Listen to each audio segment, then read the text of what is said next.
জীবনের তাগিদে আমরা হয়তোবা ছেলে-মেয়ে উভয়ই চাকরি করি বা ব্যবসা করি, যেটাই করি, হয়তোবা বাইরে থাকি। হয়তো সেটা হতে পারে বাইরে রাষ্ট্র অথবা আমার অন্য শহরে। একটা জিনিস চিন্তা করে দেখছেন?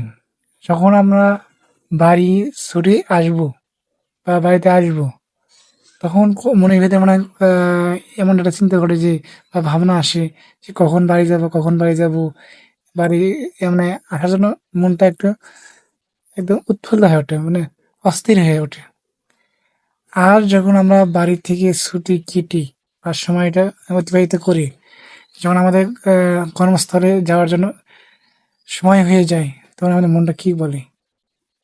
একমাত্র যারা চাকরি করে অথবা বাইরে রাষ্ট্রে থাকে, তারাই একমাত্র বোঝে যে বাড়ি ছেড়ে থাকাটা কত